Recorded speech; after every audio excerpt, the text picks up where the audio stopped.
მე გახლავართ თურქეთის ქართველებიდან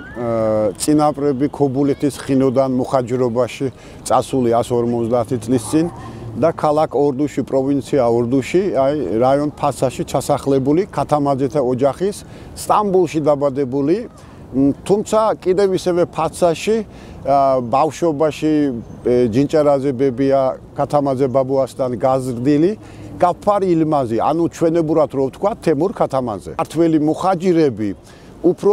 ერთად დასახლებული იყვნენ, ცალკე თურქებთან ერთად შერეული არ იყვნენ, იშვიათი შემთხვევა იყო და სოფელში ვინც ცხოვრობდა, ყველა ქართველები იყო, იმიტომ თავიდანვე 100 წლის განმავლობაში ყველაფერი ქართული ჰქონდა, ისევე შენარჩუნებული, როგორც აჭარიდან წასული ხალხი, ქართულად საუბრობდა, ქართული კერძებს აკეთებდა, ქართული სახლებს, ბეღელს აშენებდა, ხილის დამყნაზე მისვლამდე, რაც ჩვენ ის გავრცელებული რო არის ისტორიაში სოფლის მეურნეობის კულტურა, იმასაც იქაც ვაგრძელებდით და თან ვასწავლიდით ადგილობრივი თურქებს. მე მახსოვს, რომ ბაბუა ხშირად ამდეხან მეტყვიდა, რომ აბაშვილო დატოვე ეს საქმე, დაჯექი ახლა ჩემთან, აბა მე რასაც გეტყვი, ის დაიმახსოვრე, დაიზეპირე კარდად. მეტყვიდა, რომ ჩვენ ქათამაძე ვართ, ძველი ციკვიროღლი ვართ, ხინოდან ვართ წამოსული, აჭარიდან ხინოდან ვართ წამოსული. მე მაშინ ბავშვი პატარა რო ვიყავი, ხინო რა იყო არ ვიცოდი.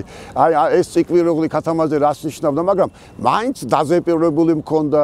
წლების განმავლობაში და უკვე ჩანერგლი იყო, რომ ჩვენებური ვართ, აჭარიდან წამოსული ვართ, ხინო არის ფუძე და ქათამაძე არის გვარი და ძველი ოსმალეთის პერიოდში ციკვიროღლი ვართ. ჩემი ბაბუა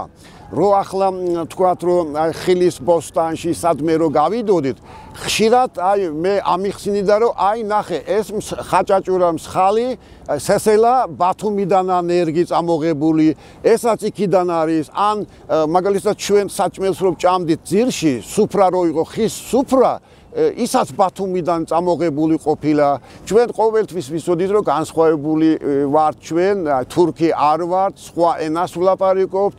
ჩვენი სახლების აშენების სტილი, სოფლის მეურნეობა, ხასიათი, ყველაფერი განსხვავებული იყო თურქებისაგან. სიტყვა ქართველს არ ვიყენებდით და უფრო ვიყენებდით სიტყვა ჩვენებურს. ორი ქართველი, ეთნიკური ქართველი თუნდაც თურქეთის სხვადასხვა ადგილას ერთმანეთს რო შეხდებოდნენ, შეეკითხებოდნენ, რომ შენ ჩვენებური ხარ, ანუ ისე იგი ქართველი ხარ. ჩვენებური იცი, ისე იგი ნიშნავდა, რომ ქართული თუ იცი. მე მახსოვს ბავშვობაში, რადიო რო იყო პატარა, იმის მოკლე ტალღიდან მე ერთხელ ვნახე ამერიკის ხმის გადმოცემა და საქართველოს ქართულით, რომელიც განსხვავებული იყო და სრულიანად რო ვერ იმაშვებოდი. იქ რაღაცა სოფლის მეურნეობაზე კომენტარი იყო და ყანა, კარტოფილი დათესვა, მაგინი კი გავიგე, მაგრამ რა საინტერესო იყო. ბატონი კლინტონი რო თქვა ახლა, ვერ გავიგე მე ბატონი რა არის და ბაბუას რო შევეკითხე, მითხრა რომ ბატონი არის დიდი ბეგი, გავლენიანი ადამიანი, დღევანდელი ნიშნულობა მანაც არ იცოდა. შემდეგში ჩემი მამამ, დედამ რო გადასახლდა სტამბულში, რო გადაიბარგნენ, იქაც გაგზელდა ჩემი პირველ სკოლაში, საშუალო სკოლაში, ლისეუმში რო დავდიოდი, ეს ქართველობაზე ინტერესმა ისევე გაგზელდა, ისევე სტამბულის ფარგლებში ვნახე სხვა თურქეთის სხვა კუთხიდან ჩამოსული ქართველები, ახალგაზრდები, იყო ბათუმის გარემოს ქართული კულტურის ასოციაცია, იქ გავიცანე ხალხი, ერთი პერიოდით ვიმუშავე, შემდეგ ჟურნალ ჩვენებური ვნახე, იქაც ვიმუშავე, გავიცანე ახმეტ მელაშვილი, თურქეთის ჩვენებურთა ბელადი, ბევრი რამე საქართველოზე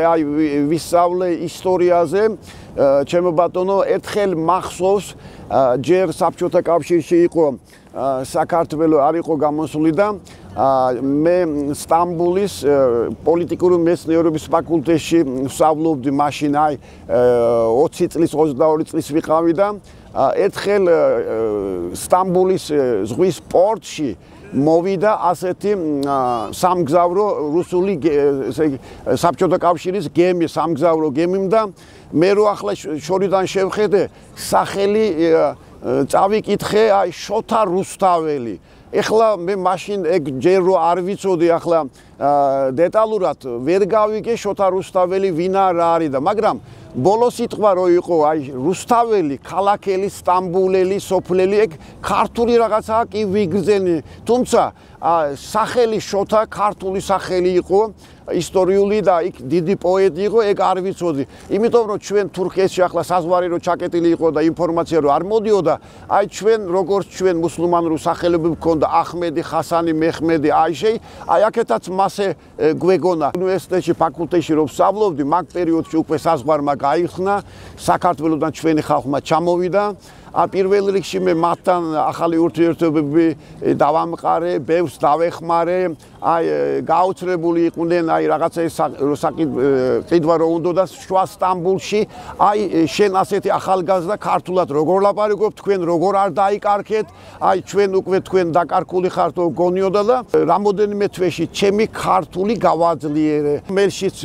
თურქული სიტყვები იყო და ახალი ქართული სიტყვები ვისწავლე 3 თვის განმავლობაში და ისევე ვიზა ჩამომიტანეს, აი ძველი იკარუსის ავტობუსში ჩავჯექი და 24 საათი ფეხზე ვიდექი და აი მასე ჩამოვედი პირველად ბათუმში. რო შემოვედი, რა თქმა უნდა, ჩემთვის შოკი იყო, იმიტომ რომ ყველაფერი ძველებური იყო, აი საბჭოთა კავშირის პერიოდით ან ღამე იყო, აი განსხვავებული შენობები, მანქნები, ხალხის ქცევა, ყველაფერი სხვანაირი იყო, მაგრამ მე 3 თვე რო გავიდა, უკვე ისე შევეჩვიე, რომ უკან რო დავბრუნდი, ისევე უკან მოსვლა მომიწია და ბევრჯერ კი დავბრუნდი, მოვედი. გამსახურდის პერიოდი იყო ჩემი პირველი ჩამოსვლა 22 წლის რო ვიყავი, თავისუფლება გამოაცხადა,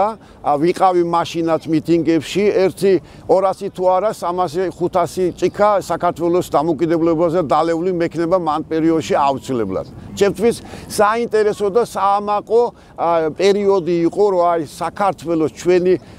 სანატრელი და საოცნებო საქართველოს აი თავისუფლება რო გამოაცხადა და საბჭოთა კავშირიდან ცალკე დამოუკიდებელი რო გახდა. მე ხელი მოაწერეთ განცხადებას და გაუგზავნეთ ერდოღანის ხელისუფლებას, მოვითხოვეთ ჩვენი ქართული მშობლიური ენით სწავლა განათლების მიღება და ტელერადიო გადაცემა ერდოღანის ხელისუფლებისაგან მაგ პერიოდში 2005 წელი იყო მე მგონი და მე ჩვენ აი ეს ოცნება შეგვისრულდა ახმეტ ბელაშვილიდან დაწყებული ჩვენი წინაბრები სულ რო აი მაგის ბრძოლაში რო იყვნენ რომ აი ქართული ენა რამენაირად შეგვენარჩუნებინა და 2012 წელს თურქეთის სახელმწიფო მიიღო ახალი კანონი ეს ევროპის კავშირთან ინტეგრაციის პროცესში და უკვე ჩვენ ნება მოგცა რომ აი სახელმწიფო საშუალო სკოლებში ჩვენ გვესწავლა აი ჩვენი მშობლიური ენა კვირაში 1 საათით თუმცა მაგ პერიოდში უკვე ის დიდი იმით კი მივიღეთ ახლა დიდი სიხარულით მივიღეთ ახლა ჩვენ ავირჩევთ ჩვენი შვილებისთვის ქართული ენის სწავლას და აი ასევე გადავარჩენთ ჩვენი ქართული ენას და გადაიცემა თაობიდან თაობებზე მაგრამ თუმცა სამწუხაროდ ასე არ მოხდა სააკაშვილის შემდეგი ხელისუფლება ქართული ოცნებამ უგულველყო აი ჩვენი ეს საკითხი ჩვენი ხალხი არ წაახალისა რომ აი არ გვითხრათ არ უთხრათ ჩვენი საზოგადოებას რომ თქვენ ჩვენი საქართველოს განუყოფელი ნაწილი ხართ ფესვები ჩვენთან არის თქვენი შვილები ჩვენიც მომავალი არის იმიტომ ასწავლეთ თქვენი შვილებს ქართული ენა თქვენ აი მოგცემთ ორმაგი მოქალაქეობას თუ ჩამოსვლას იმასთან ხელს შეგიწვით ან თქვენი შვილები იმუშავებენ საგარეოში ასეთი წახალისება არ მოხდა პირიქით ჩვენ მოქალაქეობა რომ მოვითხოვეთ თურქეთის ეთნიკური ქართველები მასობრივად უარი გვითხრეს ჩვენ 2012 წელში მე აი დავბრუნდი საქართველოში სამუდამოდ იმიტომ რომ აი ახალგაზრდობაში ბევრჯერ რომ ვიყავი აი მაგ პერიოდიდან ჩემი ჭკვა აქ დარჩენილი იყო აქ გასაკეთებელი ბევრი რამე იყო და აი აქ ყოფნა მე მახალისებდა და მინდოდა აი ქართული ყველაფერი აი ცხოვრების შემდეგი ცხოვრების საქართველოში გაგრძელება გაგრძელება მინდოდა. სამწუხაროდ 2018 წელს რომ მიიღეს ახალი კანონი, მოქალაქეობის კანონი, იქ ჩვენი სახელები არ დაასახელეს. კანონი, კარგი კანონს გავდა, იმიტომ რომ მე-17 მუხლში ძალიან მკაფიოდ ასახული იყო, რომ თუ გამცხადებელის წინაბრები არის საქართველოსდან წასული, თუ მისი თავს ფლის ქართველად და თუ მიაჩნია საქართველოს სამშობლოდ, მაშინ ამ პირებზე, ანუ ჩვენზე, ჩვენებურებზე, ფერედნელებზე და ჰერელებზე, ინგილოებზე საქართველოს მოქალაქეობის მინიჭებაში არსებობდა სახელმწიფო ინტერესი. ეს მკაფიოდ იყო განმართული და გაგვიხარდა, მაგრამ შემდეგში ვნახეთ, რომ მე რო შევტანე მესამეჯერ და დოკუმენტიც რო მივაკარე, რომ 162 გვერდი მაინც მესამეჯერ მიუხედავად გამოცდაში 30 შეკითხვა რო იყო, ყველა სწორეგი გავაკეთე უპასუხე, მაგრამ მაინც მესამეჯერაც არ მომწეს და მე რო ახლა არ მომანიჭეს და მე რო დავფიქრდი, რომ მე ერთ-ერთი ჩემი საზოგადოების ლიდერი, მოქმედი ლიდერი ადამიანი ვარ, 40 წელია ქართველობისთვის, ქართული კულტურისთვის მოღვაწეობ თურქეთში, მე თუ არ მაძლევენ, აბა ართვიში ძველი ქართული მიწებში, ტაუკლარჯეთში რო ცხოვრობს ახლა სოფელში ახალგაზრდა ქართველს ჩვენებურს როგორ უნდა იმედი უნდა კონდესნა. მე ჩემი პირადი ბრძოლა გადავიტანე ქუჩაში გამოსული ხალხი ახალგაზრდები რო იყო, იმასთან ერთად შევაერთე და გავაერთიანდი და აგერ აქ რო არის ბათუმის შოთა რუსთაველის უნივერსიტეტი, იქ შარშანიდან უკვე დავიწყე ეს რუსული კანონის წინააღმდეგ მიტინგები, პროტესტები რო იყო, მონაწილეობის მიღება და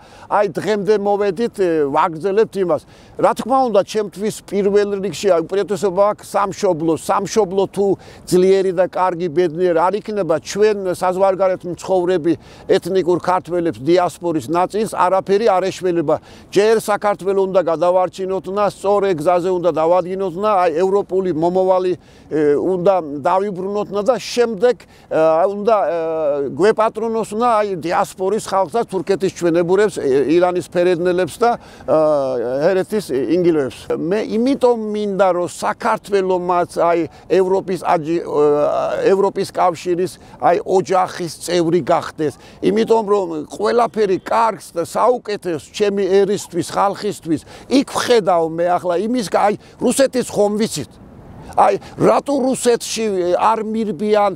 სამუშაოდ და სამკურნალოდ და განათლების მიღებისთვის და დასასვენებლად, რატო ევროპაში მიდიან?